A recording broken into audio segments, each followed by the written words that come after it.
It didn't used to be very good.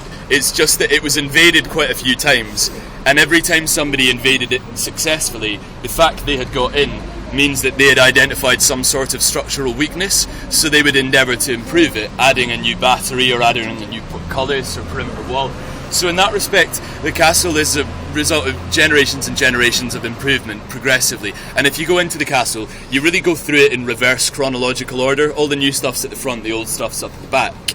Bearing this in mind, in the year 1314, before it was fully improved, Edinburgh Castle was attacked by a group of 30 soldiers. There were 350 soldiers inside the castle defending it, but nonetheless the 30 soldiers actually got in and overthrew it. There was quite a fundamental difference between the attackers and the defenders. The attacking soldiers were Scottish and the defending soldiers were English, which put them at a bit of a disadvantage in all of this. This was at the end of what I refer to as the Braveheart era. Let's see if we can cover this. So, Braveheart, how did it start? Scotland and England, separate countries back then. Scotland had its own king. It was a guy called Alexander III.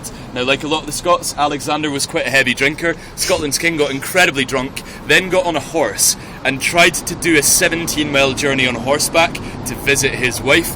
It was a booty call that ended very badly. He fell from the horse, broke his neck and died, and left us without a king. He had a daughter, and as a 6-year-old she was not in any way fit to lead the country, so we had to appoint a few guardians for Scotland in the meantime whilst we worked out what was going to happen. So 12 of the wealthy landowners from big families of the nobility were asked to look after the country collectively, and at the end of a 10-year period we would pick one of them to take over the country fully. So 12 candidates, they look after us for a decade. 1296 rolls around. The problem was nobody had really stepped up as an outstanding candidate. It was a difficult decision for us, and I think in the modern day if this had happened we would have resolved it via a reality TV format. That is the way that we do everything in the modern, you know, we would have had the X Factor style auditions or maybe the Apprentice style tasks to put them through their paces.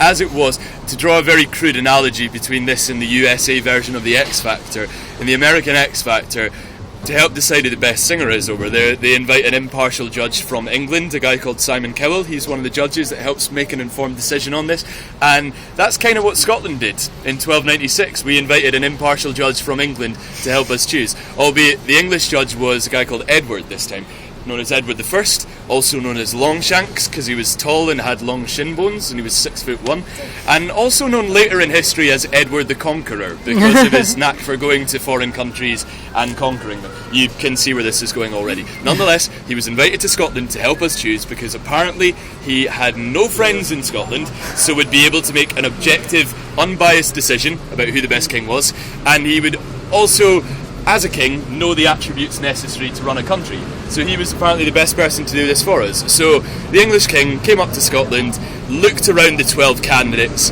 and decided that objectively the best king for Scotland was himself. Yeah, he appointed himself as the feudal overlord of Scotland. So he brought his army up after that. They invaded all of Scotland's castles, and this is kind of the Braveheart bit. That's when, over the next 18 years, we had to fight to get the English out of our castles, reclaim territory, and really go back to being a proper country, because for all intents and purposes, occupied in all of our castles, we were part of England from 1296 to 1314. Now, if you've seen Braveheart, you'll know the guy that at least started Scotland's military uprising. It was the one who, you know, was 6'7" tall, painted his face blue, spoke in an Australian accent, the leader of Scotland's military, Mel Gibson, who got his head cut off and was replaced by another one called Robert the Bruce. Robert the Bruce was really by far and away more important than William Wallace because he successfully overthrew the majority of the castles and led us back to independence. Became the king afterwards too, but he was no fool. Robert the Bruce arrived in the year 1314 and realised at that point in time he'd done a great job. There were only 2 castles left under English ownership, and he felt like there was a light at the end of the tunnel. He was almost going to be king. All he needed to do was not die in the process of taking the next 2 back. So he didn't want to get too personally involved in this. So when it came to taking back Edinburgh Castle, he looked up. There were 350 soldiers approximately, sort of, you know, stuck in a battalion inside there. He thought, well, I don't really want to attack it myself because it may end in death. So he sent his nephew to do the job on his behalf, which was actually a terrible move on paper because his nephew, a guy called Thomas Randolph, was very young, very inexperienced, probably not the guy to be leading an attack on this castle.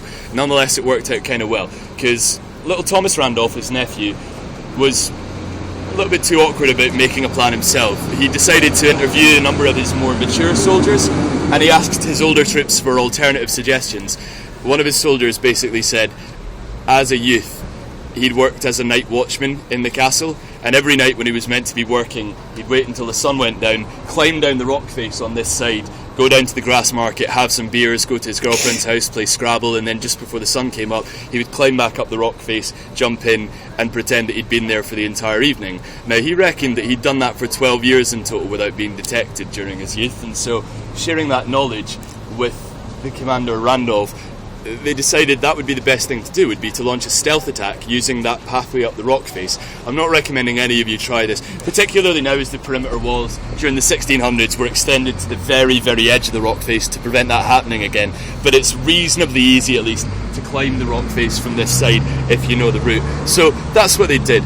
The Scottish army decided rather than having hundreds involved, they wanted a small group so they could move in silence, move undetected, and these brave noble Scottish men bravely waited until their enemies were fast asleep, and then like little kilt wearing ninjas, they climbed up the rock face and assassinated their enemies as they slept. So despite the fact there were only 30 involved, 15 of them survived it. Meanwhile, they overthrew an army inside which outnumbered them at about 12 to 1. So probably the most famous capture of the castle. And you know, just to kind of round it off, 3 months after that, we went to a place called Bannockburn, which is next to Stirling, fought the very last battle in the war against the English, got rid of them, and went back to being independent. And then drafted a document called the Declaration of Arbroath, which was kind of our statement of independence. And it actually became a framework for a lot of future declarations of independence, including the American one. Jefferson drafted quite heavily quotes and phrases from the Scottish version written back in the 1300s. But if you want to know any more about Braveheart, do come and ask. Anyway, other things to do, places to see.